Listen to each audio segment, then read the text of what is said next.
Alright, so for this tutorial, you're going to open up the Up in the Air Copy Photoshop file. When you open it up, I went ahead and zoomed in with our zoom tool. Now, you'll see that there is a whole lot going on right here. If you look over here in your Layers panel, I'm going to expand my Layers panel a little bit. Alright, that's as much as it's apparently going to expand. You'll see I have a background layer, 2 text layers, and then a lot of balloon layers. But the first thing we really want to do is we want to make it look like the sky. And the sky has some gradient to it. So we are going to hide the 2 text layers by clicking the eyeball. And we're going to hide all these balloon layers. So I'm just going to unclick the eyeball on those. Now we have this blue background. Okay. So the first thing I'm going to do is click over here on your gradient tool, which is going to be between your eraser and the smudge tool. And the quick key for gradient tool is G. So as you can see, when you hover over the thing, if you click and drag, it's going to create a gradient based off of where you put that. So what we're going to do is we're going to click our start point and our end point. Alright? So the first thing I'm going to do is I'm going to click right here, somewhere in the middle. I'm going to draw it diagonally. Well, that's not exactly what I want because we have the black up here and the white down here. And the sky is not black, it is blue. So what I'm going to do is I'm going to click in this area right here on the menu bar. And you get your gradient editor. And this gradient editor, you're able to change what's on what side and all of that. So we're going to put our black way over here. Oopsie. I'm going to undo that. So right here, you have 2 different little triangles. This one up here, if you move it, you'll see that the black changes a little bit. So we're going to go back to that. We're going to double click this bottom one. When we double click that bottom one, we get our color picker. Now, this isn't the blue that I'm looking for. I'm looking for more of like an actual sky blue. So I'm going to scroll up a little bit here. Okay. And I'm going to choose right around this color because I really like this color a lot. So I'm going to press OK. So once I do that, you'll see that my color fades from blue to white. We're going to do this. Not going to do that. Okay, so we're going to change. As we slide this over, we'll see how the blue changes a little bit. Now, I don't want a whole lot of white in mine, so I am going to slide this all over because I really want it to be in this kind of shades. Now I'm going to press OK. And I'm going to redraw my gradient. So where it starts is our darker color because that's on the left. So first I'm going to click down here on the very bottom, and I'm going to click outside of my square, way down here. Because like we said, I don't want it exactly like that. So whenever I click down here outside of my page, and I scroll all the way up, you'll see that it fades from a dark blue out to a lighter blue, which is exactly what I want. Alright, so the next step that we're going to do is we're going to add a lens flare to make it look like we were taking the picture through a camera lens. So how we do that is while this background layer is still active, and you'll see that it now looks different, we're going to click Filter, and we're going to go down to Render, and we're going to choose Lens Flare. So, if we look right here, it's going to give us kind of a little preview what it's going to look like. Alright, you can click on where this is and kind of move it around. Now, we obviously want our sun to be where it's lighter. Okay, and we want the flare to be off somewhere. So I'm going to do it kind of right in here. You can do it however you want. Now, you can also change the brightness of it, which affects a whole lot. Now, the sun isn't going to be that bright, so we're going to turn this little guy down. Okay. You can also change the type of zoom that you have. So right now we have a 50 to 300 millimeter zoom selected. We can go to 35 millimeter, and it changes a little bit. You'll see the change was right here mostly. 105 millimeter, so the change is still mostly right there, and a movie prime, which gave us more of these light streaks rather than lens flare. So I'm going to go back to the original because I like the way that it looks. Now you can choose any of these as long as you do apply a lens flare, and you're going to press OK. I'm going to keep, let's see, I'm going to go around 135. You can go kind of between 100 and 150, wherever you're more comfortable with how you like yours to look, and you're going to press OK. So you'll see the changes that have been made to your background layer. Now in this, since we're not dealing with an original image, we don't have to worry about affecting our background layer. Now we're going to play with our balloons. So we have 5 balloons here.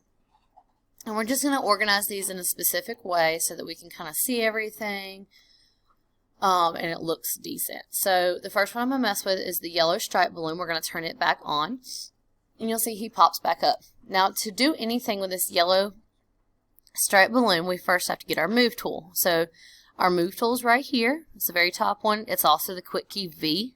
So I'm going to press V on my keyboard, and now I have the move tool. Okay, and you can see as I drag it around, I have smart guides that turn on and off. Now, if yours is just showing up whenever you click on it like this, and you don't have that box around it so that you can make it a different size, what you're going to do is you're going to go up here to your menu bar, and you're going to click Show Transform Controls.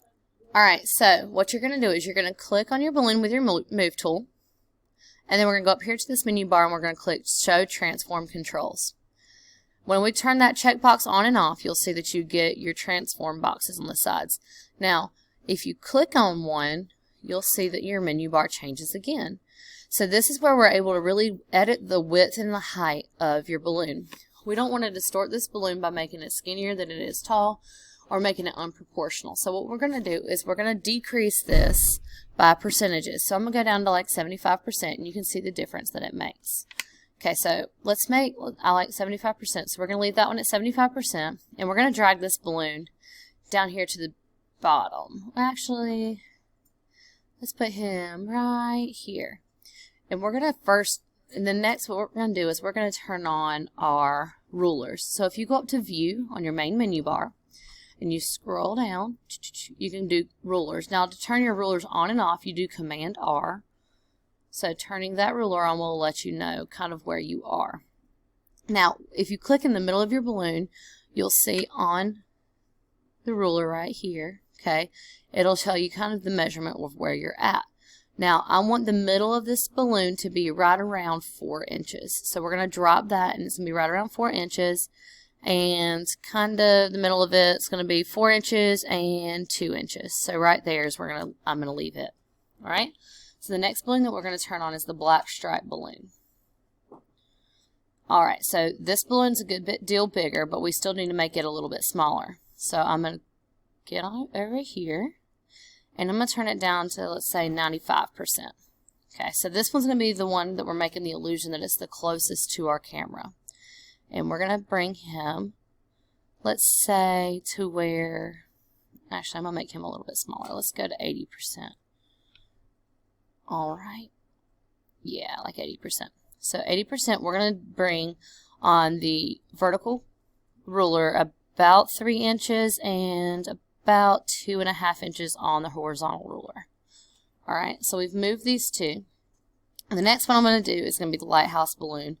And I'm going to make this lighthouse balloon, I want it to kind of be right here, but I don't want it to be too super big because I still have 2 other balloons after it. So I'm going to turn it back on. Okay, I'm going to select it. And I do need to make it smaller, so I'm going to go down. Let's see what 90% looks like. 80%. Okay, we're going to go to 80%. So these balloons are all pretty close to one another. And let's see, the middle of it, I'm going to do kind of around 2 inches. And 7.5 inches on our horizontal. So it doesn't have to be perfect, but if you want to get it kind of close. There we go. So those are good. The next one's going to be our Darth Vader. So Darth Vader, I love the Star Wars reference, so he's going to be the biggest one, kind of close to us. So we're going to leave him at 100% right here. And we are going to just drag him right there, kind of covering up the yellow stripe balloon a little bit. So if we click on the middle of him, we're going to look at about 3.5 inches on our vertical ruler and 5 inches on our horizontal. The next one we're going to turn on is going to be our green stripe balloon. This is going to be a tiny, tiny little balloon, and you see there's a little balloon behind it. We're going to move him all the way between these two, but we're going to make him really small. So we're going to click. And this guy's losing whatever race they're having. So we're going to go down to 50%. And they're pretty small. Okay. And we're going to get our move tool back. And we're going to bring him way over here in the corner. Alright. So we're doing that. So this one's way over here in the corner. Alright. Next, we have 2 more layers that we have to turn back on. And those are going to be our 2 text layers. So I want the first bit of text to be way up here. So going up in a hot air balloon. So I'm going to turn it on first. And that's kind of where I want it. I'm going to bring it over here in the corner a little bit. I do want to guide it, use the guidelines. So if you see the guidelines right now, the top guideline is lining it up with the little green stripe balloon. And then I'm going to go over to the left until I get a guideline that says not only is it lined up with that green stripe balloon, but it is lined up with the black stripe balloon. So if you see right there, that's where I'm going to drop it. Okay. Now the next one, there's nothing like it. We're going to turn it on and we're going to drag it down. So we want it to kind of be in the bottom right here. Alright. Now, if you have an issue and you wanted, say, let's just pretend we wanted our text right here for now, what we would do, actually that's where we're going to put it. We're going to put him right here. But the problem is we have a balloon in the way. So it's going to be right here with this yellow stripe balloon. What we're going to need to do with this text layer is we need to click it and we need to drag it above the balloon or the layer that it is hiding behind. So we're going to bring it above this text layer. Okay, so that doesn't do anything. It's this yellow stripe balloon. So we're going to click it and drag it above the yellow stripe balloon, and you'll see that now that text is in front of it. Okay. So once you get to this point, you're going to take a screenshot, Command-Shift-4, and you're going to turn that file into the assignment on Google Classroom. And you're also going to file save as JPEG and save this to your assignments tab or folder in your Google on your desktop.